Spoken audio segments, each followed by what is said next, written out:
What's up guys, Maelstrom here. If you enjoyed, then like, subscribe and leave a comment so I can keep on making these awesome videos for you guys. Without further ado, let's begin. Valley of the End. When he set out with the team to bring Sasuke back, Naruto was hopeful and fully prepared to do whatever it took to bring his misguided friend back. As always, he had given it all he had, without any regard for his health and the enemy he had to face off against, doing everything that was needed and more to get to Sasuke. Caring not for the fatigue after the chase and fighting members of Sound 4, Kimimaro, and then even a full squad of Sound Chiryunins that Orochimaru had dispatched for the support of Sasuke, with the latter Naruto being forced to face off alone. As the result, after all of this, Naruto had arrived exhausted and tired, having been forced to fight several members of Sound 4, Seikon, Yukon and Kidomaru, when his teammates were taken out and had caught up to him, not to mention the said squad. Sasuke had taunted Naruto for his fatigue and what appeared to be inability to even fight, as he had sustained a few wounds already, and yet Naruto had proven him wrong. Without any care for his fatigue and injuries, Naruto attacked Sasuke and proceeded to fight the empowered and merciless Uchiha survivor, and although he was outclassed and outmatched, Naruto still didn't make it easy for Sasuke. For a few instances, it appeared as if he would be able to win. But those illusions were dispelled when Sasuke had completely stopped holding back, and instead went on ahead with killing blows, burning Naruto and trying to break his neck and spine. The pain and agony were enough to make him black out for a second, and only Fox's chakra kept him going, for his own reserves were terribly low. As much as Naruto was hopeful and foolish, even he knew that he was not going to last long, especially with the way Sasuke was going at him, and he was right. The moment Sasuke had created Chidori, Naruto knew that his luck had ran out, because he had nothing to offer against it, and as for Fox's chakra, it had stopped supplying his organism. He did not know why or how, but that did not matter to Naruto at that moment. What did matter was that his supposed best friend had ran his killing technique into his chest, right into his heart, and that was it for him. Is that all you had in you, Dobe? I'm disappointed, but at the very least, I now have what it takes to beat Itachi, the same eyes that he. Naruto heard Sasuke speak, as he looked with his dying gaze into the eyes of Sasuke, seeing that they were changing in form, before his eyes had finally closed.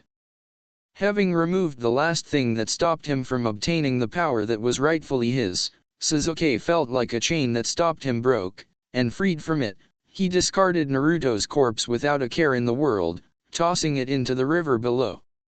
And after that he finally departed for Orochimaru, without even noticing, as two figures watched the whole thing transpire, their gaze directed towards the floating corpse of one of the last Uzumaki. When they saw his supposed sensei finally arrive and pick up the corpse, the pair departed without a trace, knowing that it was still too early to do anything. Several hours later. Office of Hokage. Hiruzen Sarutobi, the elderly third Hokage of Konohagakure, was sitting in his chair with a grim expression on his face, as he read the mission report for one more time. To say that it was a failure would be an understatement, because it was a complete disaster, one of the worst possible outcomes that he could have imagined. Their last Uchiha was now gone from them, with Kiba and Yazuka dead and Niji Hyuga on the brink of death, with others receiving various other wounds and injuries, with only the Sand siblings managing to save them. However, what was even worse than that was the fact that Naruto Uzumaki was dead, presumably killed by Sasuke himself, and this single fact threw such a wrench into his and fourth Hokage's plans, that it completely destroyed it. Even Orochimaru's invasion with the betrayal of Suna was not as damaging to the grand scheme of things as this fact, for Hiruzen was able to survive thanks to Jiraiya being near him and evening out the odds against Orochimaru. He was still weakened and injured, hence why Naruto and Jiraiya had set out to bring Tsunade back, with Jiraiya also testing out Naruto to find out how strong and good he was. When they returned and third Hokage was healed, Hiruzen learned that Naruto was far better than he had expected and wanted him to be, even with all the measures taken to hamper his growth and emergence of his talents. They didn't need Naruto to be powerful, intelligent, and mighty like his father, nor was he even meant to live for long, for he was nothing more than a diversion against their enemies, a bait with only a small portion of the nine-tailed fox sealed in him. Because of his disposable status, as well as for the sake of secrecy and the plan that he, Jiraiya, Minato and Kushina had made, Naruto abandoned and left to fend off for himself against the vengeful and cruel people of Konoha, who were subtly directed towards Naruto as the prime reason for village's sufferings. A lie and a cruel one, but a necessary one for the survival of the village and its future prosperity, and he had gone even further, when he had the boy's mind forcefully altered and changed to make him far more susceptible and easier to control. It had to be done when Naruto showed signs of unnatural maturity and genius that Minato possessed, and this was far too dangerous to be allowed to remain, hence why Hiruzen had his Umbu make sure that Naruto was altered in a way that suited him. Now, however, he was regretting his decision a little, wondering if he had allowed him to be as smart as he was, would he have survived this fight or not. Letting out a tired sigh and smoking his pipe, Hiruzen put down the report and closed his eyes, before speaking up. "This is far too soon," he stated, before opening his eyes and looking at his former student Jiraiya. "Are you certain that the twins still haven't mastered Kyuubi's chakra?" "No, and no matter how hard they had tried, and whatever Minato and Kushina had done, they couldn't control Kyuubi's chakra, and what's worse, because of Naruto being dead, the rest of Kyuubi's soul is either going to return back to the rest of him, or reform somewhere else 9 years later as a completely separate entity," Jiraiya stated while shaking his head. "You shouldn't have sent that brat after the Uchiha, old man. We both knew that with the cursed mark and his training from Hatake, Naruto stood not a chance, so why did you dispatch him?" "Because that is what the council had demanded, and unless we wanted to reveal to them the fact that we had lied and played them like fools, I had to go along with their demand," Hiruzen said with harsh tone. "And how do you think they would take to the fact that Minato and Kushina are alive and well in the capital, serving as daimyo's personal guards and also training the real Jinchuriki, while their village suffers and toils? We've already made preparations in case it became known," Jiraiya reminded him, with Hiruzen shaking his head to him. Orochimaru and his invasion had changed that, and if before the people and the council were far more accepting of this sudden revelation, now they were made more extreme and angered, and they are far less ready to believe what we have to say," Hiruzen stated to him, before blowing his pipe. "As much as they had hated Naruto's existence, thanks to us, once their immediate jubilation subsides, they'll not be happy with the fact that they've lost their supposed greatest weapon, the nine-tailed fox, which had been in our village since Hashirama defeated it in Madara. We are going to have to talk to Minato and inform him about what had happened.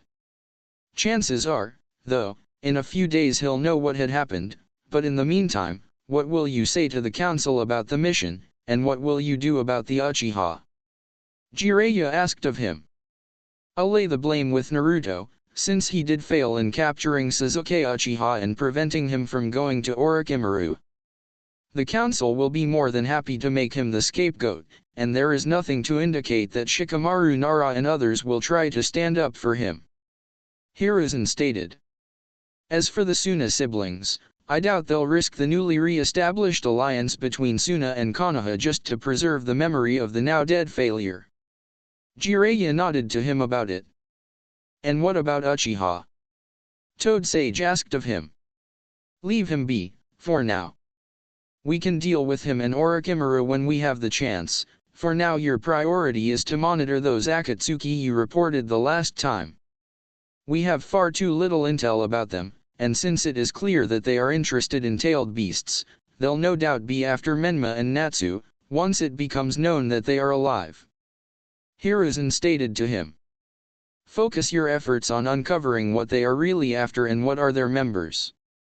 Utilize the source I have inside of them, if you have to." "Will do, but what about?" At that moment, the door into the office opened up, with Tsunade walking inside, forcing Jiraiya and Hiruzen cease their discussions, for Tsunade wasn't in on their plan. Hey there, Tsuna. You are looking as beautiful as ever. Jiraiya jokingly said, though the moment he saw her grim look, he shut up. Tsunade, what's the status of the injured? Hiruzen asked of her. Chuji will make the recovery, but the extent of his injuries and internal damage will put him out of service for a few months, but Hyuga didn't make it. Tsunade reported with tired and detached expression. And as for Naruto, I think we already know what had happened to him, No need to talk about that failure. Jiraiya said, as he didn't want to discuss it, before Tsunade grabbed him by his collar and brought him close to her eyes. Tsuna, what are you? How the hell do you have the gall or balls to talk about him like that, you worthless piece of shit? At that moment, Tsunade let out her rage and anger by punching Jiraiya in the gut, nearly forcing him to puke and drop on his knees. You took that kid under your wing, taught him that demmed raison, made him actually believe he had a chance at becoming the Hokage, and now you call him a failure and dismiss him like a trash. Tsunade screamed at him and then kneed Jiraiya in his face, before preparing to beat him to death, had it not been for the Umbu appearing all around her. Tsunade, that is enough. Hiruzen ordered her to stand down, with the Umbu disappearing. What Jiraiya said was wrong, but what is done, and there is no point in talking about it. Tsunade wasn't satisfied with how he spoke and instead strode to him and looked him directly in the eyes, before talking. Strange how you don't seem all that concerned with the fact that Naruto is dead, more annoyed at this, like an inconvenience, as if his death threw a wrench in that scheme you and Minato had concocted. Tsunade's words were enough to shock and shake Hiruzen and Jiraiya. Don't look so surprised, sensei. I'm not that stupid as to not figure out a few things, and Minato with Kushina weren't as hidden as they liked to believe in the capital. I am a senju, and my clan had made many friends at Daimyo's court. Since when did you know about them? Hiruzen asked of her. Since the moment they've arrived, and when I heard about the kids and then Akuabai Jinchuriki and here, I put the two and two together, and that is why I had refused to come back to the village when you first asked me. Tsunade stated to him with anger. The only reason I came here was because of Naruto, not because of you or this perverted idiot. I came here because I couldn't stand seeing him manipulated and used by you anymore, not after he had put his life on the line to save me. I had hoped to help him, at least fix all that damned damage you have done to him, but now he is dead, because of another one of your fuck UPS, and I'm done here. What do you mean by that? Hiruzen asked of Tsunade, before she threw at him her old and battered headband that she had kept as a reminder of her service to the Leaf. Your headband? Tsunade, you can't mean. I mean it, and this time, there is no way I'll be coming back here, not after you've confirmed my belief that nothing good will come for me from this village. All this village does is take away those that are precious to me, first with my father and your teacher, then Noeke, uncle, Dan, the whole of Senju clan, then mother, and now Naruto. Tsunade's memories rushed back to her, and she fought off the tears, before turning away from Hiruzen and walking away from him. Consider this my complete resignation, old man. Don't worry, I won't spill the beans on that plan of yours. But do know this, that if you or any of your cronies come after me, I'll send them back to you in pieces, is that clear?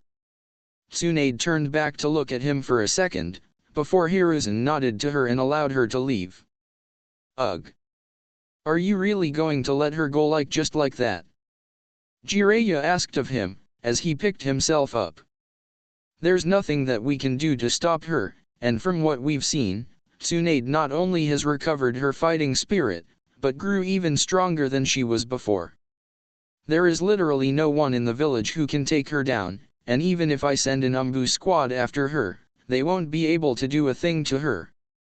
Hiruzen sighed, as he understood that things were getting even worse for him and Konoha. Better to let her just leave in peace and simply keep an eye out for her.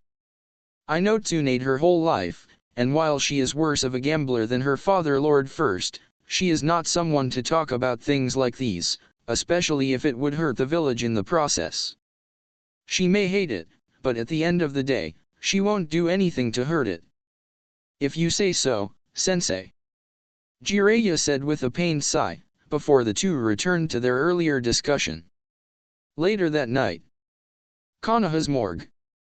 Konoha's morgue was quiet that night, and although there were no windows in this particular section, even from here one could hear the celebrations that were erupting throughout the village.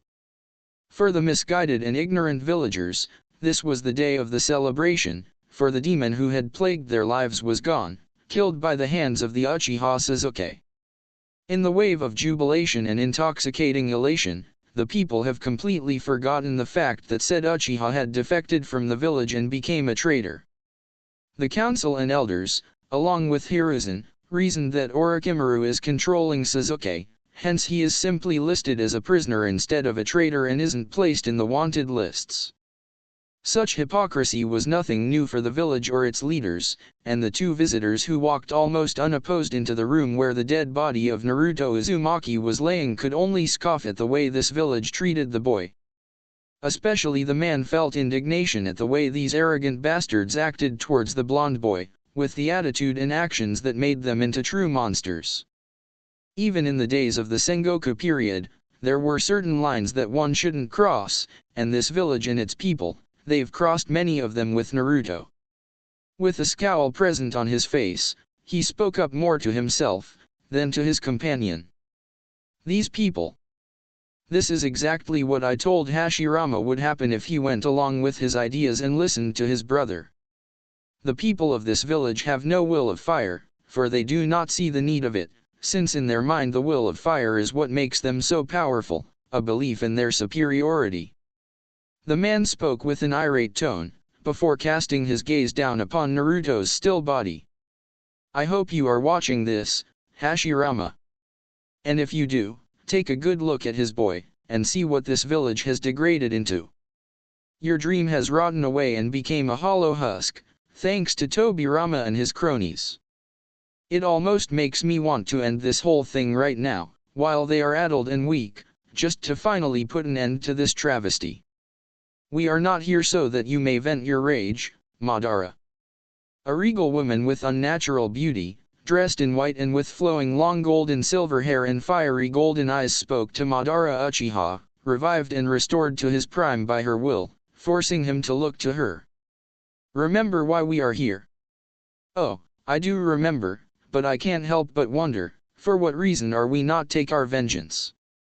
Of all the people, you especially have more than enough reasons to wish for the devastation of this village, after it had abandoned and betrayed the Uzumaki clan, your direct descendants. Madara stated to her, with the woman calmly looking at him, before he motioned to look at Naruto. Take a look at this child, and see just how much Konoha and its people actually value our bloodlines. They did not even bother to sew up his wounds and fix injuries, they did not even bother to clean his body or prepare a burial. They've simply extracted all that could be taken from him and now they either will throw to the dogs, or burn him like trash. And towards these people you want me to be tolerant, Amaterasu. I said nothing of the tolerance, only that you do not forget about our purpose here, and starting a war here right now would only cause unneeded distraction and commotion. Amaterasu stated to him, as she gracefully walked past him and looked with set eyes at the dead body of Naruto. Of all of my children, grandchildren, and descendants, very few possessed his kind of potential and such pure heart. He could have shaped the world in ways that not even my mother or Hagoromo could dream of, and instead. This world, this travesty that Hagoromo allowed to happen, destroyed him, as it did my children, simply for defying it. And this is the clear indication that Hashirama had failed with his vision, the moment he allowed his misplaced idealism blind him to simple facts of human nature. Madara huffed, as he thought about it, before he sighed. But then again, it was once a dream that we both had shared, at least until he allowed Tobirama to take Suzuka from me and forgave him for it. And if only he had done just that, but he also took our son and deprived him all that made him Uchiha and Uzumaki, making him into a perfect heir of his will of fire. Madara practically spit it out of him. "Will you abide by the conditions of our deal, Shadow of the Uchiha?" Amaterasu asked of him, with Madara nodding to her. "For all my faults, I am a man of my word, and when I give it, I keep it no matter what. Of course I shall train him and teach him all I have learned. Uchiha, Uzumaki, Senju, and all other jutsu and techniques, I'll give it all to him," Madara assured her, before casting a look at Naruto, before a small smile came upon his face. Even though his mind and body were damaged by this village, he still showed great promise and power in face of adversity. "Once I am through with him, he shall be someone truly worthy to dance with me on equal terms. Let us hope that shall be the case. Now, let us be on our way," Amaterasu told him, as she created a portal into another dimension, while Madara created a wood clone and had it transform into exact copy of Naruto that was here and take its place, while Madara picked up Naruto's body. "Will this copy not be found out? It shall be sufficient, especially since none of them will have any reason now to check if it is him or not," Madara assured Amaterasu, with her nodding to him, and the two departing this realm and leaving Konoha. A different dimension. Later. Groaning and wincing from his body aching and being stiff all over, Naruto groggily opened up his eyes and looked up, seeing a wooden ceiling of the house that was clearly not his. Moving his head a little bit, Naruto managed to find out that he was not in his own house, but in the room that was far better than the one he owned. In fact, it reminded him of those houses where clans live and where was never allowed to step into, or at least that is what Naruto had thought was where people had lived. Confused by the change of surroundings, he managed to lift up his body and sat on the bed, looking around and finding that he really indeed was somewhere he never have been. It took him a few seconds to realize that he was actually alive after he sat up and looked around, and once the realization hit him, he looked at his body, examining it. Much to his shock and surprise, he found out that there were no scars or injuries left on him. In fact, he was feeling even better than before. Even more so, it felt like he could breathe and think far better than before, like something was stopping him, or rather, slowing him down. Getting acclimated to his new state, Naruto noticed fresh clothes neatly put near him, consisting of a black shirt, underwear, pants, and shoes. Once he finished up putting these on, Naruto carefully left the room, finding himself in the hallway of what appeared to be a mansion. After wandering around for a few minutes, he found an opening outside and went into it, and once he was outside, he saw beautiful rolling plains, with flowers and grass for miles he could see, as well as fields of rice and more, with the sky as clear and beautiful as it could get. Naruto was so transfixed on his surroundings, that he didn't notice someone who had been expecting him for quite some time now. "So, you have awakened." Madara, who sat on the grass with closed eyes, spoke up, startling Naruto a little, before he opened his eyes and got up to look at him. "I expected you to wake up a bit later, but it seems you are made of tougher stuff than I thought." Not to be rude, but who are you, and where am I?" "The last thing I remember, I was..." Naruto spoke up, before trailing off and looking around. "Am I actually dead?" Naruto asked, once his mind caught up with his mouth, with Madara chuckling to him. "You were dead, yes, but now. Now you are back to living, thanks to me and your ancestor. As for your other questions, this is not heaven nor hell, so you may breathe easy, but a different dimension. You may think of it as a completely different, separate world from the you came from, created by the one who had revived you," Madara explained to Naruto, who listened to him with clear look of shock.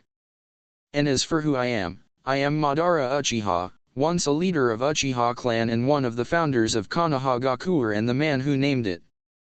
But to you, Naruto, I am your grandfather."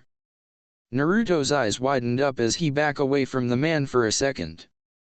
"Am my grandfather? But you don't look anything like me, and I'm Uzumaki, not an Uchiha."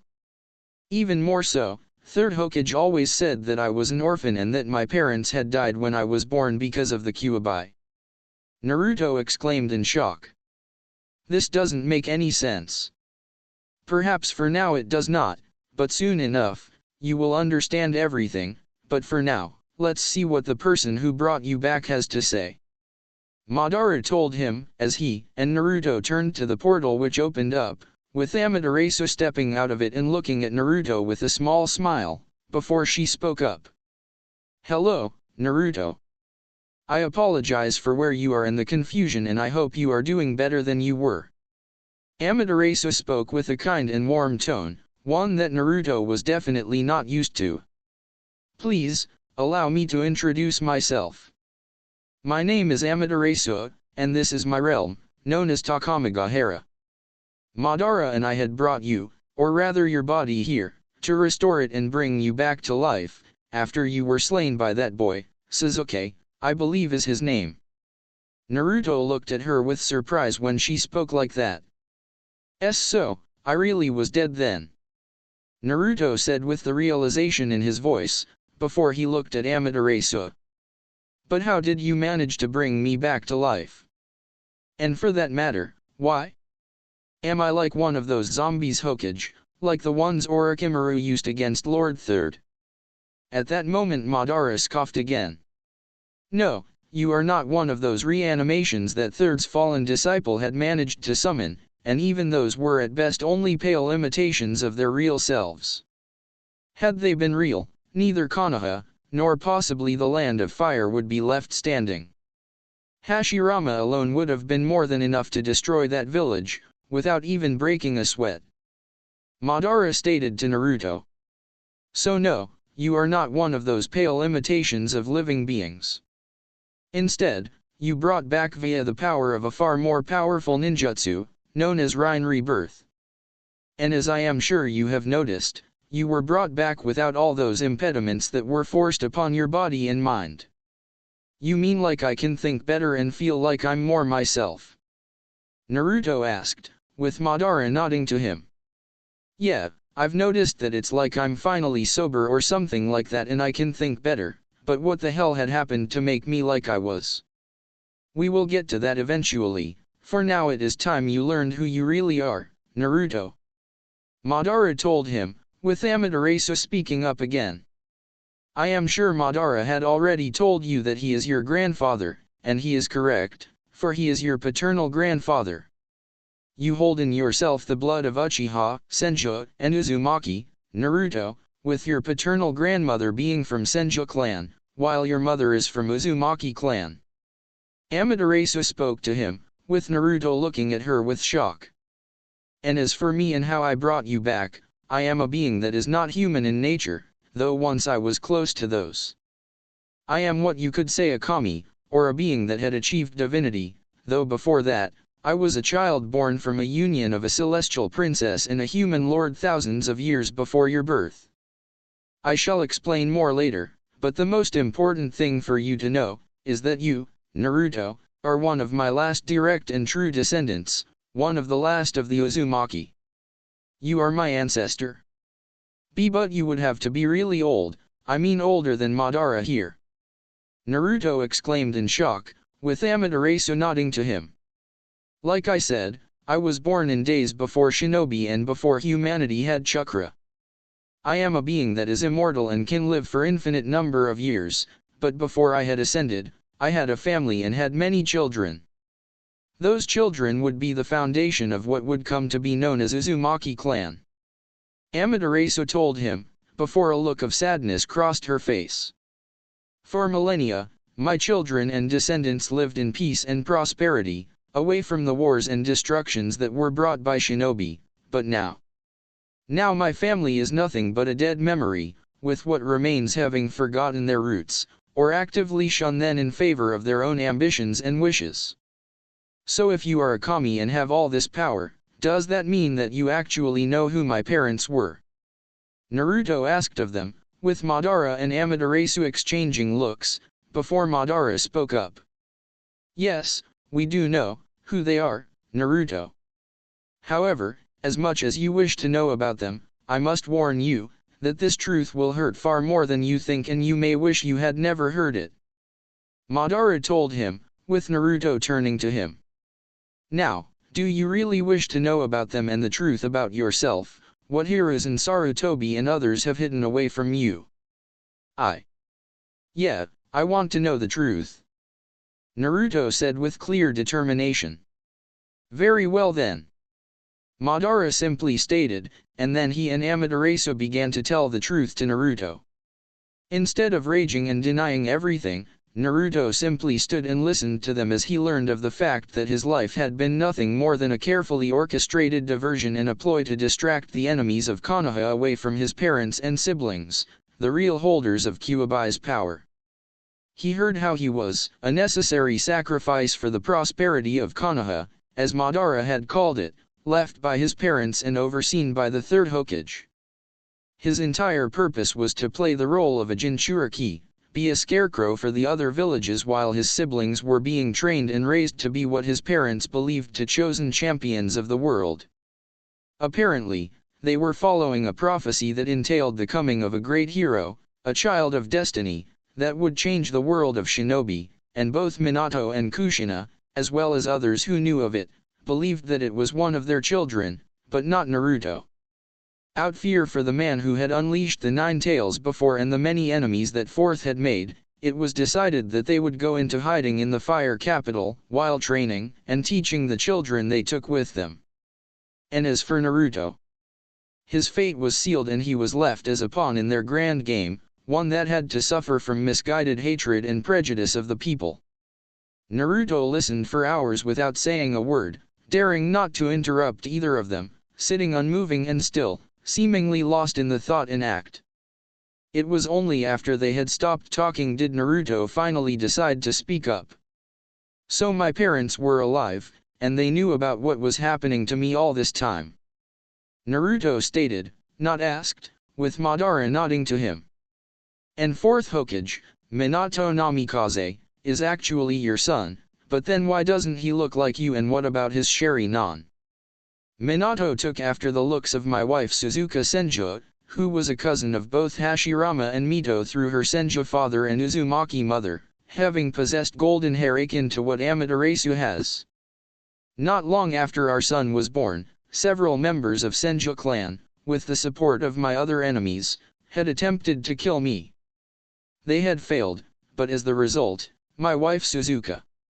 She died protecting me from a hidden attack, while our son was secretly taken from me, make it look like he too was killed. Madara said with a barely contained anger in him. It would be long after my defeat at the hands of Hashirama that I would learn that in reality it was Tobirama who had orchestrated the entire thing, and that he took Minato. After my first death, Tobirama had studied the Sharingan and learned how to block it permanently, and so he eliminated Minato's ability to possess Sharingan, but wasn't able to get rid of his mother's genes and my other genes, hence his great prowess in all things related to ninjutsu and battle. Then why he isn't known as Senju? Naruto asked. Because in Tobirama's eyes, Minato didn't deserve to be part of his clan, hence he simply placed him into orphanage as another one of many orphans. Madara answered to Naruto. As much as I may despise and hate Tobirama for what he had done, at this point I cannot bring myself to call Minato my son, not after he had trampled over all that Suzuka had cared and valued. And what about me then? If he can't have Sharingan, does that mean I can't too? Naruto asked of them. No, Naruto. When I reincarnated you, I had removed all that had stopped you from possessing it. As the matter of a fact, you should have all the genetic prowess of Senju, Uzumaki, and Uchiha at the same time. Amaterasu stated to him. However, there is even more that you possess in you, for I used both my chakra to restore you, but also my blood to strengthen you even further, since your body was drained of both completely. In the way that all of it fused with you, it inadvertently had made you. It had made you my child in blood. Amaterasu stated to Naruto, who looked at her with surprise. So, does that mean that I have no blood of those two in me? Naruto asked of her, with Amaterasu nodding to him. After all I had heard just now, all I have to say is good riddance. You are taking this way better than I had anticipated, Madara admitted. After all that had happened to me, what would be the point of trying to cry and rage about it all? I've long since learned that it never leads anywhere, at least that was the case before my mind was altered. Naruto told him with maturity that once was part of him. I died and was freed from all of the bonds to Konoha and them, and after all I heard now, I've got no doubts that it is for the best. Still, I don't get it, why did you bring me back from the dead? Because of me, Naruto, or rather because of someone who had been using me and the shinobi since their creation, Madara stated to him. After my defeat at the hands of Hashirama, I had managed to cheat death and hide away, making plans to change the world and enact a plan that would finally bring peace to it. Unfortunately, it was only after my death that I had learned that all of my ambitions and plans were means for an ancient entity to come back to life again, and my dream was only an illusion. You see, Naruto, the world as you know it came to be largely thanks to my brother Hagoromo, who is remembered as the Sage of Six Paths, and whose sons had began the ninjutsu and paved the way for shinobi and endless wars. But before all that, he and my other brother, Hamura, had fought and sealed away our mother, Kaguya, a celestial being that can be considered a progenitor of all chakra in this world. Amaterasu explained to Naruto. However, even from her sealed cage that is the moon, she still somehow directs events to bring her back. The pieces of her power, the Biju, are the key for it, and now there are people who are actively looking for them, intending to collect all of them, formed thanks to Madara and his pawns. The Akatsuki? Naruto asked of them, with both nodding to him. Yes, they were to be the pawns in my plan to bring me the tailed beasts, and after my death my subordinate Obito, who assumed my name and identity, carried on with the plan, though I now suspect he has decided to bring about his own vision. In reality, he doesn't even know the fact that all he is being used by Kaguya to bring herself back, Madara stated to him, before taking a sigh. It was only much later that I learned all this, from Amaterasu, along with the truth about shinobi, myself and everything that had been happening. Learning that all my life had been merely a play in someone's scheme and a continuation of ages-old war between siblings. I've decided to help and finally break that circle, and with your help I shall accomplish it. And how do I fit in all of this? Naruto asked of them. I am able to track down the spirits of my brother's sons, Indra and Asura, and I found out that you, Naruto, was the next reincarnation of Asura, while your friend Sasuke is Indra's reincarnation, hence why you were so drawn to fighting one another. Thankfully, after your death, your spirit was freed from Asura's, and you were reborn without him, so you are now fully free. Amaterasu told him with a small smile. However, the Akatsuki and their puppet masters are still at large and they are trying to bring my mother back to life, and if they succeed, it would spell disaster for the world. Had I been able, I would have destroyed them myself, but I cannot, for I am charged with protecting our world from others like her, who are eyeing up our world as a price. Because of that, I have decided that I need someone who can fill the role of the protector of our world on it, and also someone who could restore our clan. Hence, I chose you, Naruto. Me? You mean you want me to stop the Akatsuki and whoever is behind them? Naruto asked of them, with Amaterasu nodded to him. But I'm just a 13-year-old genin who only knows a few jutsu, and without the fox, I don't have anything all that special in me, plus I've not ever been trained by anyone. Well, that is nothing that we can't remedy, can we? Madara smirked a little at Naruto. Amaterasu had revived me with the express purpose to train and prepare you for what is going to come next, and I intend to do just that. You possess in you the talents and potential of the three strongest shinobi bloodlines, and your personal potential alone is enough to possibly make you someone on the same level as your former father Minato, if not someone more powerful. Under my tutelage and training, Naruto, you shall be a shinobi that even Hashirama would not be able to defeat. Judging by the tone of his voice, Naruto figured that Madara was already itching to get started. While I'm all up for the training, especially under one like you, but that could take years, and I doubt that Akatsuki would be sitting idly by. Naruto remarked. That is not something you need to concern yourself with. You see, in this realm of my creation, I control everything, even laws of existence and reality, like time. Right now, I've changed the time flow in here in such a way, so that one day in our world would equal a year in here. Amaterasu stated to him, with Naruto looking at her with surprise.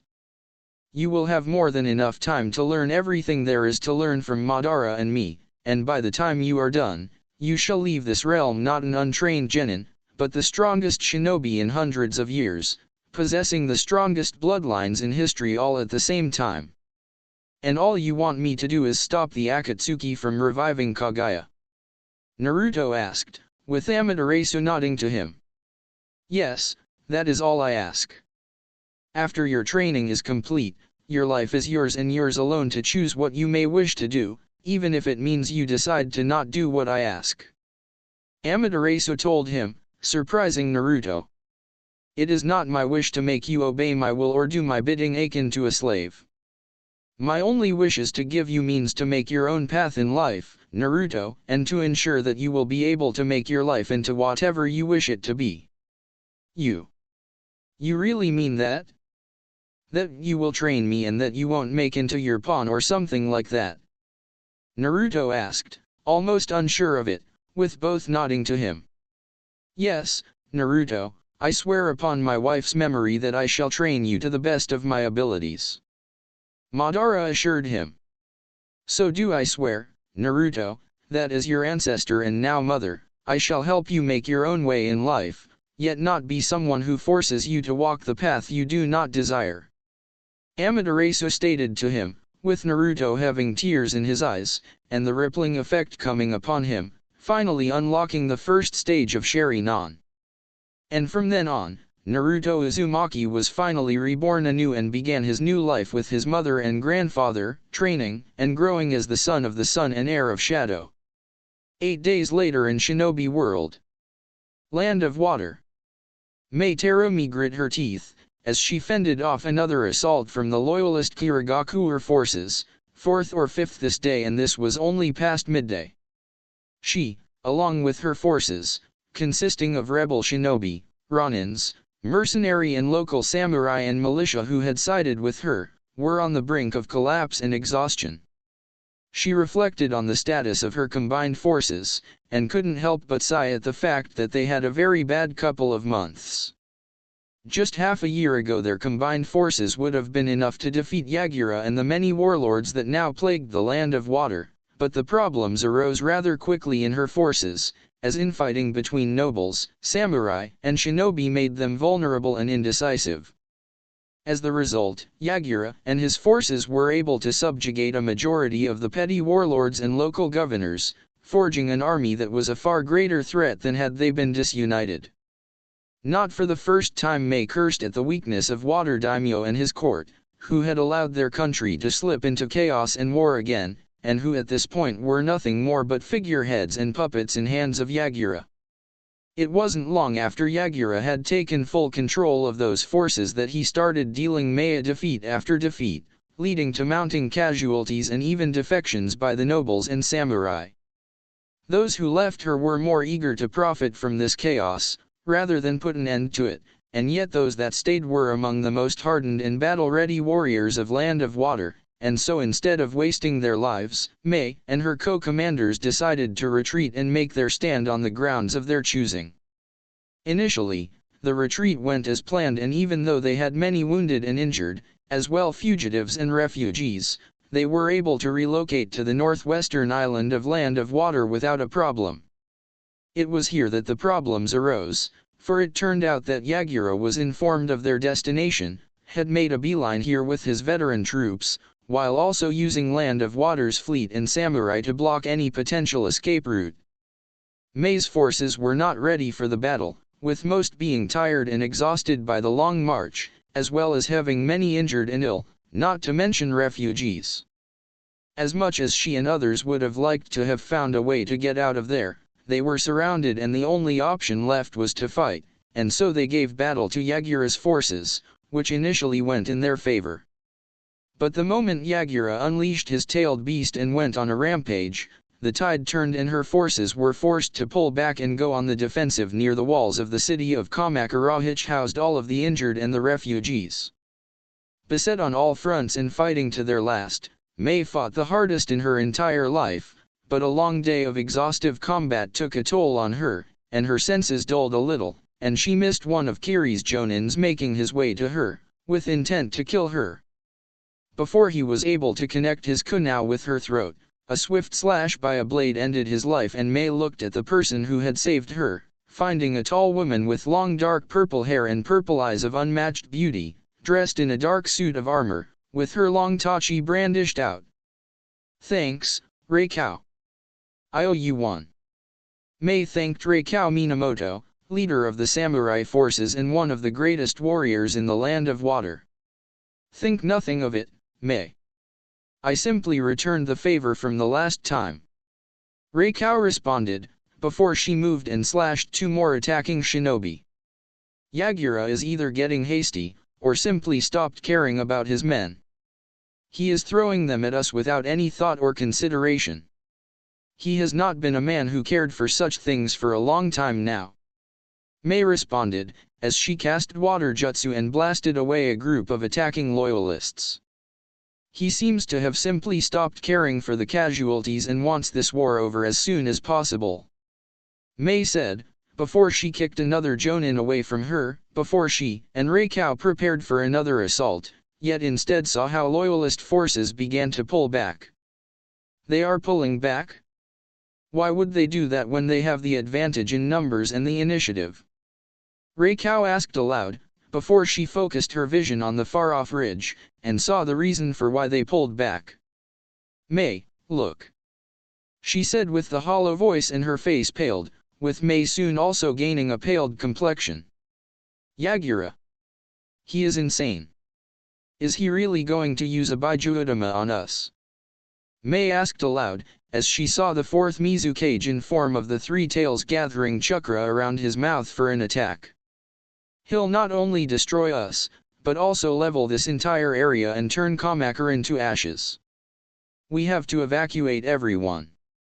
Reikao spoke, snapping out of her shock and fear, but it was too late, as Yagura launched his concentrated ball of chakra at them. The ball of volatile chakra traveled fast, leaving a trail of flattened earth underneath it and squashed people who were unfortunate enough to be on its flight path. The whole battlefield went silent and still, and most looked at the incoming attack, yet Reikao and Mei felt a vibration of the air coming from above them and looked up, seeing something that they least expected. Yet before either of them could say a thing, the tailed beast bomb connected and exploded. The power of the blast knocked out the air and the sound, creating a pillar and wall of flame, dust, and smoke that turned the entire glassy plain into a wasteland and engulfed the city in its products. This was already seen as the victory in the eyes of the loyalists, yet when the dust had settled and smoke cleared, Yagura and his forces were greeted with the sight they did not expect to see. A massive moving ethereal wall of fiery red chakra separated the rebel forces and Kamakura from the blast, protecting them all from the blast. And near Mei and Reikao stood the caster of this mighty shield, and they looked in shock and awe at this man. He stood at 181 centimeters, possessing a mane of gold and silver with slight spikiness, which was made into a tail behind him and reached the middle of his back, with bangs framing his fine and attractive face and fiery golden eyes, which had a swirling ripple tone in them, with 6 tomo in each of them. He stood dressed in a crimson samurai-like armor, with a white coat above, complemented with black shirt and pants, along with shoes, with symbol of Uzumaki on the back of his coat, with 6 tomo dotting it along the line of a swirl from center to the edge. On his left hip rested a sheathed long straight sword with a white sheath and black and white handle, from which was seemed to come a glow. The man turned his gaze towards the 2 leaders of the rebels and spoke up in a carefree tone. "Are you okay? He spoke to them, as the two stood transfixed and trying to figure out what was going on, as well as mentally admiring the looks of this man. "Sorry if I had startled you, but it looked like you people needed some serious help, so I've decided to lend a helping hand." What? Ah, why yes, we are fine, thanks to you. May, with a healthy blush her cheeks, collected herself and spoke up. "Why yes, your help is most welcome, though I fear we do not know who are you, and why you landed us your help." Reikao too had collected herself and spoke up, with the man smiling to them and answering. "I'm Naruto Uzumaki, and I've decided to help you because you really looked like you needed it, and so I landed you a helping hand." Naruto told them earnestly, as he turned around and looked at the incoming forces of Yagura. "Well, looks like that Medmizu cage of yours isn't too happy with you still being alive. If you do not mind, please order your forces to pull back into the city, while I clean the house, so to speak." Naruto prepared for the battle, with both women looking at him with shock. "Are you serious? There is over 3,000 shinobi with at least 6,000 samurai over there, you can't possibly beat them," Reikao stated, with Naruto simply smirking a little, with May having a feeling that he was fully serious. "Trust me, I don't intend to let them win today. Now, please move your forces out of the battlefield. They are tired and exhausted, with many injured and traumatized, so you would do better to take care of them instead of engaging your enemies right now," Naruto told her, as he dispelled the chakra wall and began to walk towards the incoming enemy wave, while his eyes returned to normal. "Reikao, let's not argue with him on this," May told her, gaining her attention. "This man, this Naruto. I had a look at his eyes, and this wall of chakra that saved us. They looked far too much like Sharingan, only distinct, unique in their own way. You mean he could be an Uchiha? But why then introduce himself as an Uzumaki, and dress up like that?" Reikao asked aloud, as she saw Naruto start to speed up towards the incoming wave of enemies, before creating 20 shadow clones and spreading them into the line. Is he really going to? In the next second, the 21 Naruto Uzumaki clashed into 1,000 of Kirigaku or veteran shinobi, and they went through them like a hot knife through air, dispatching the incoming enemies with same ease as a man picks up a fallen leaf off the ground. The clones and the original engaged the enemies without even stopping their run, swatting them away with kicks and fists, not needing more than two to deal with them, before they reached the center of the formation, and then they stopped. Surrounded and outnumbered, the newcomer and his clones then went to town at the enemies. May and Reikao ordered a general retreat of their forces, while they observed as the literal one-man army was making Kirigaku's finest look like hapless lambs in front of the storm, as Naruto was crushing the enemies with his mere taijutsu skills. They looked with shock and awe at the way this man fought, moving like he was in three places at the same time and not fighting, but beating the enemies with such ease that made them sorry for those who dared to stand in his way. And at the same time, there was not just simple power and might in his attacks, but also grace and even elegance in the way he moved, akin to a dancer who partook in a dance of death and enjoyed it. The two women couldn't help but feel a blush coming upon their cheeks upon gazing at this man, and not so pure thoughts began to creep into their mind. Soon enough, Naruto and his clones were practically through with their enemies, and the moment he was about to finish off most of them, he sensed how another Baijuodama was launched at him. Forgetting completely about his enemies, Naruto reached for his weapon and then unsheathed it, unleashing a powerful wave of energy that he sent towards the incoming ball of chakra. The two attacks met in the air, and in the end, Naruto's proved to be more powerful and destroyed the Baijuodama, splitting it into two and forcing it to explode. Once the dust had settled, Naruto stood outside the field with most of the enemies either dead, injured or running away from him, while he looked up at the giant turtle-like monster who looked down upon him, with both of them now on the same ridge. "Are you so eager to dance with me, that you are prepared to destroy your own men just for that?" Naruto asked of him with complete calmness, as he gazed with his eyes at him. Their lives are nothing but a resource I have to use as I see fit. A resource that has failed to deliver on what I had wanted, and couldn't even destroy those traitors, along with you."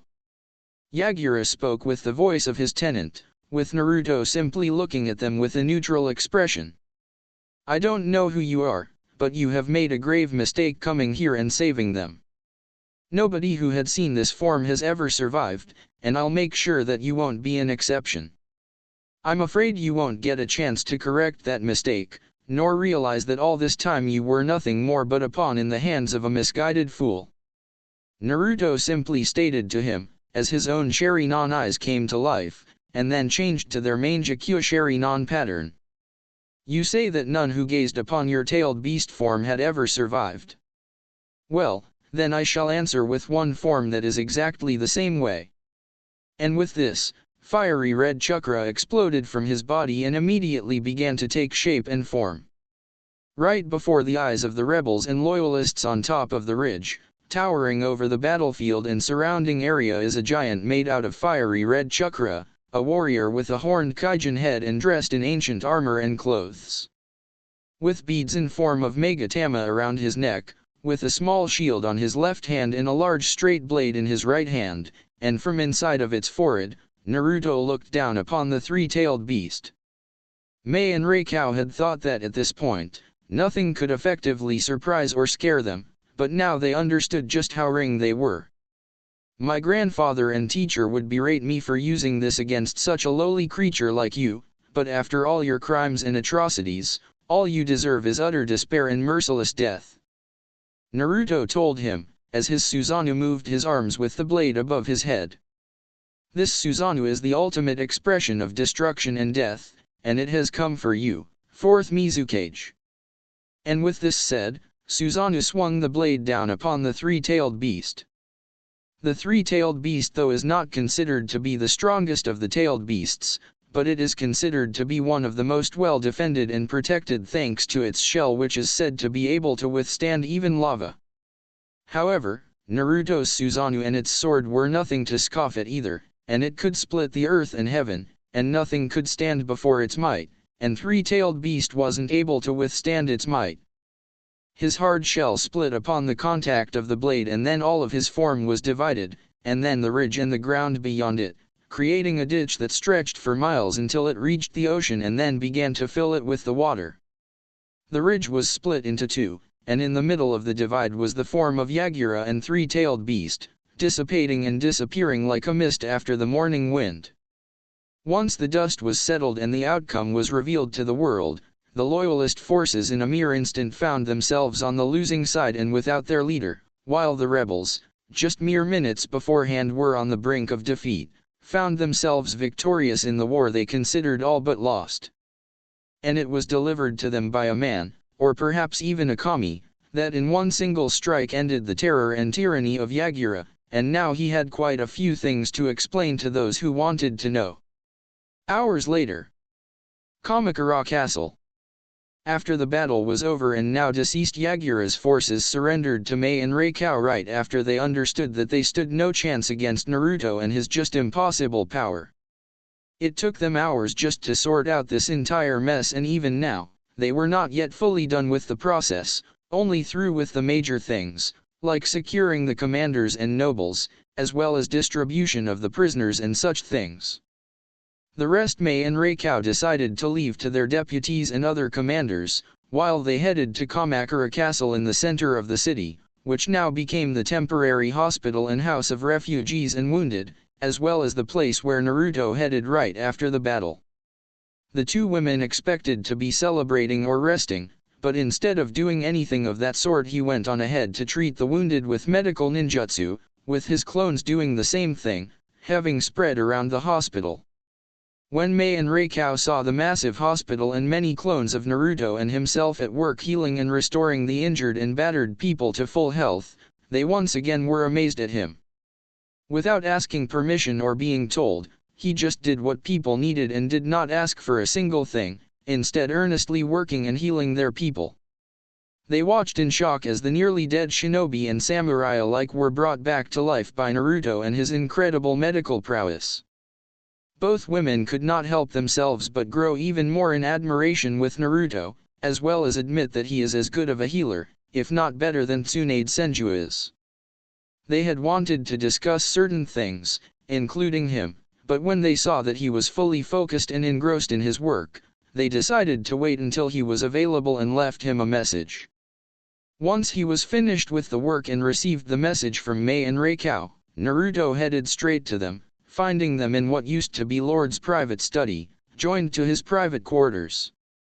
There he found the two ladies having changed out of their battle garments into more comfortable and form-fitting garments, with Mei donning her usual blue dress, while Reikao decided on a purple kimono, with both having cleaned themselves after battle. Once all of them were settled, Naruto conversed with the ladies, revealing to them much about himself, from him being a grandson of Madara Uchiha to the circumstances of his death and rebirth. Some may question him for revealing such sensitive things to complete strangers, and while it was fully reasonable for Naruto to withhold or lie about it, but his entire first life was a lie and charade, and he had grown an aversion to lies. If he could tell the truth, he would do so, and from what he saw from Mei and Reikao, as well what his instinct and senses were telling him, he could trust them, and so he did. The two women listened and only asked him questions from time to time in order to clarify a few things, but other than that, they did not interrupt him in any manner. After hours of talking and discussions, Naruto was finally finished with his tale, and after taking a sigh and leaning back on the sofa, he spoke up. That about covers it up. After my training was complete and I had mastered all I had to learn from grandfather, Amaterasu opened up a portal to this world and allowed me to leave. Naruto told them. Though as it turned out, she was a little off with her directions, and so I ended up right near your battle and so I decided to intervene, knowing what was going on. You could have easily had slipped away or stayed out of it, yet instead you got involved like that, risking your anonymity, just because we were in danger of death. Mei asked of him, still finding it a little hard to believe in this, with Naruto nodding to her. Yes, because that is how I am. Can't sit away something that is wrong without fixing it. Naruto admitted to Mei. All of this, and to think that Goddess Amaterasu is actually your mother, and even before all that. Reikao sat as she processed all of that in her head, before collecting herself and looking up to him. Naruto, if you do not mind telling us, what are your plans now that you are back in our world? Do you intend to take revenge upon Konoha and your parents for what had been done to you, as well as to your clans and family? In all honesty, I do not really know what I want to do. Aside from dealing with the Akatsuki, I've not really made any other plans, and from what I've heard from Madara and Amaterasu, tracking them down right now would be a waste of time, since most of them if not all will be underground and too spread out to deal in one stroke. And given the fact that the Three Tails is dead and will take at least 3 years to reform, I guess that means I'm either going to have to walk around and look for them, or find something else to do. Naruto said, as he thought about it, not missing a shared look between Mei and Reikao. And as for Konoha and my parents, I did think about it, but after years spent in Takamagahara and talks with my mother, I came to a conclusion that it's not really worth the effort and time, plus it would only make things worse for other people. But that doesn't mean that you have forgiven them for all that they had done to you, am I correct? Reikao asked of him. Naturally, while I'm not all that interested in destroying that place and everyone within its borders, I'm not going to be forgiving them for all that had been done to me. I just don't want to get too engrossed in petty revenge and vengeance. Naruto answered.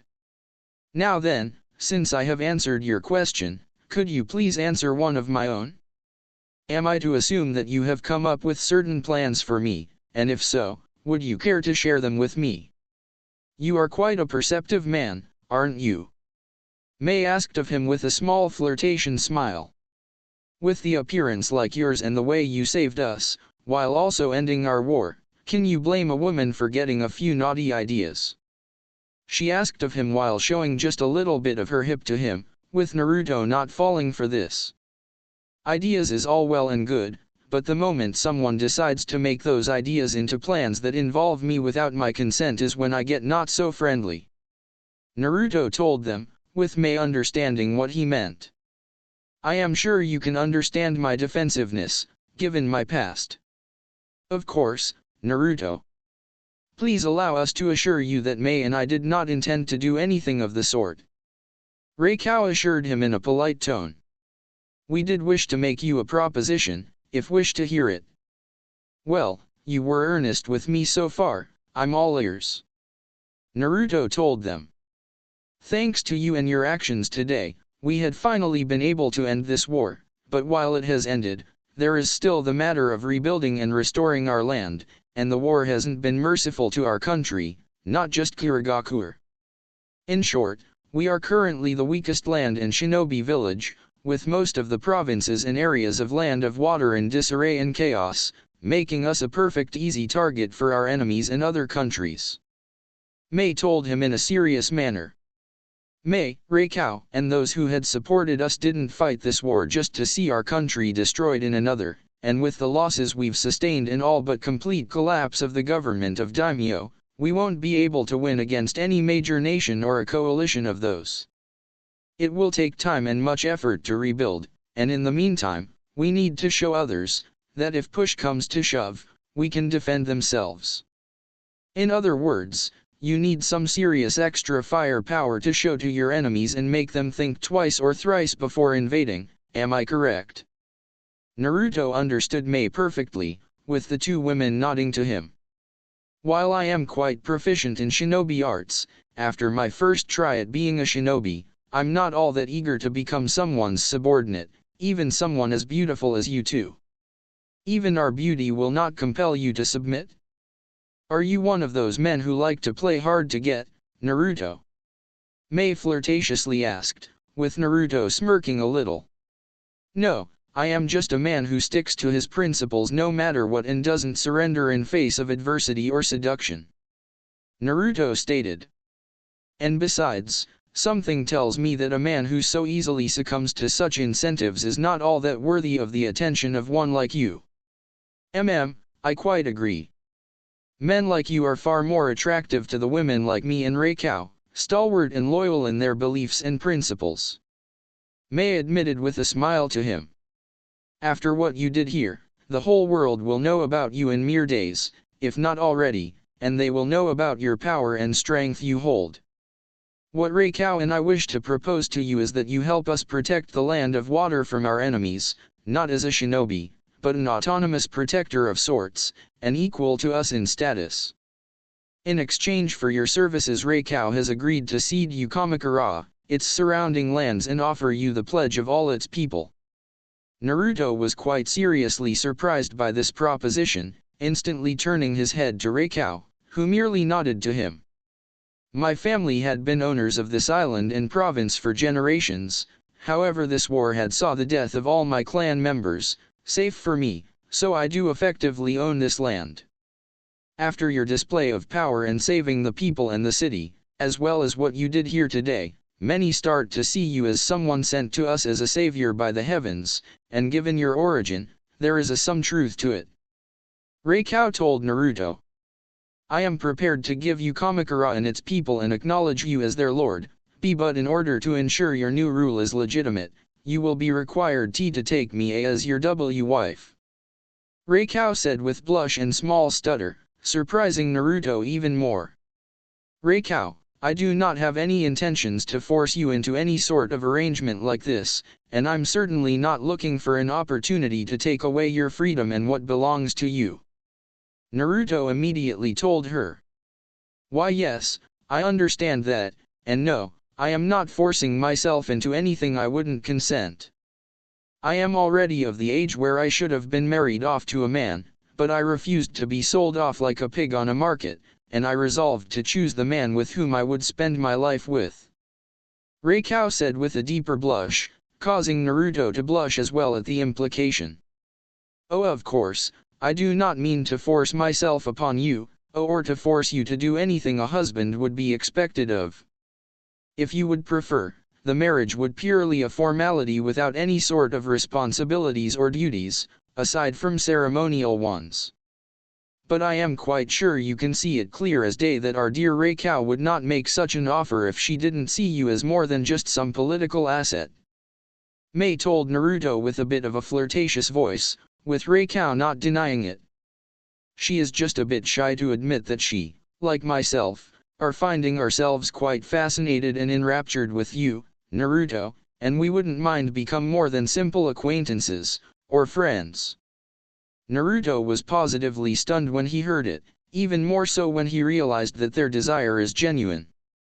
I will be honest with you, and say that my first experience with romance was, well, it was not quite a good one. The girl I was crushing on saw me as an annoyance and often showed it in a quite violent manner, more often than not punching me just out of either annoyance or because I was too mouthful in her eyes. Naruto admitted, recalling his experience with Sakura. After all that had happened, I'm not too comfortable with such things, and seeing both of you taking such an interest in me. Is this really okay with both of you? I wouldn't want to become a cause of discord between the two of you. Mei and Reikao exchanged looks and stood up, before moving to his sofa and sitting either side, gently taking each of his hands into theirs and holding them. It is very sweet of you to ask of this, Naruto, but you need not worry yourself with this. Reikao and I know each other quite well, and we've already established that sharing you wouldn't be such a big problem. Mei assured him, as she leaned a little closer to him. While Reikao claimed the spot of your wife, there is nothing wrong for a lord to have a concubine. In fact, it is quite expected of him in our society, and I can live with such a status, for I see you as the type to treat all your women equally. Like I said, if you wish, our marriage would be merely a formality and you may take whoever you wish to bed, should you find them to your fancy. Reikao said with dignity, but she squeezed his hand a little stronger. However, I do wish for us to be more than mere formal partner, and for you to see me as a proper wife and lover. I am not opposed to sharing you with more women, but only if they truly care and love them, and they are not opposed to this kind of relationship. I don't know what to say. This is happening so fast and... Naruto was quite shocked with the situation, but Mei put a finger to his lip and spoke in a caring and warm tone. You don't need to say anything. We understand that all of this is sudden and surprising for you, and we are not demanding an answer right now, and should you refuse our offer, please know that that doesn't mean that we would be averted from you. Our affections to you are not related to our offer, Naruto. Mei assured him, calming him a little. If you wish for this, then we will take things slow, step by step, because we too want it, and while we do find you quite irresistible, we wouldn't be so cruel as to force you into something you are not comfortable with. Mei and we too do not have the best history with romance, so we would be exploring this along with you. I promise you, that we won't treat you like that girl you told us about, even if you are going to annoy us, I would never lower myself to mistreat you in any form or manner. Reikao assured him, as she looked in his eyes. So, if you wish, we shall be in your care. At that point, Naruto closed his eyes and thought about it all for a few minutes, before opening it up and speaking up. All right. I agree. Naruto said, pleasantly surprising both women. However, I have certain conditions in addition to those that you've set before. Very well, name them. Mei immediately said. First, I don't want to be a simple figurehead and do nothing if I am to be a lord and let Reikao do all the ruling. I want to be able to help you govern this realm, and I want you to take part in it, for it is your land and I am marrying you, so I wish to support my spouse no matter what. Reikao was surprised by this and the determination, making her blush even more and feel her heart pound even faster. I mean to do good for the people of Kamakura and Land of Water, so I will rely on you to teach me how to help them and you in governing. Of course, Naruto. I will do my utmost to help you in this. Reikao promised him with a smile. Second, I want you always to be honest with me, even if it means hurting me and saying hurtful things to me. I do not want to hurt you, if we are going to be in a relationship, so if I am doing something wrong to you or hurt you, please, do not hesitate and just tell me about it. Naruto asked of them, with both Mei and Reikao surprised and touched by this request. And finally, I want you to not forget about yourselves and put yourselves before everything else. As your lover and consort, it is my responsibility to take care of you, and I shall do my utmost to accomplish it, but I do not want you to simply go along with all I do. If you do not like something, if you have something to tell me or something like that, or like I said before, do not hesitate to tell. That is all I am asking of you. Mei and Reikao looked at him with surprised expressions, before they softened their gaze and smiled to him. Those are quite severe conditions you put upon us, my lord. Mei said in a playful manner. It will be quite a challenge to comply with them, especially seeing what a selfless and comforting lover we now have, but we will try. Mei said, as she leaned her head upon his shoulder, cuddling a little with him. I shall do so too, my husband. Reikao told him, as she repeated the notion and gently laid upon Naruto's shoulder, with him allowing it to happen. For quite a while he and his new girlfriend simply sat like this in silence, enjoying a moment of closeness and intimacy that it brought to them, content and happy with what they had now, at the moment of the beginning of their relationship. And as for Naruto, he managed to gently wrap his arms around two women, bringing them closer and letting them rest and fall asleep on his shoulders, while he pondered and thought about what to do next. Although his goals were clear about the Akatsuki and he will stop them, Amaterasu has made it clear that he was first going to think about himself, now that he had his second chance in life, and that Akatsuki weren't going to be his end goal. He wasn't quite sure what he wanted for himself out of this life, but right now he felt more content and happiness than he ever did in Konoha, and at this moment, Naruto figured that this was where he belonged, and where he shall stay. That's the end of the first part, guys. If you enjoyed, then like and subscribe for part 2. This is Maelstrom signing off.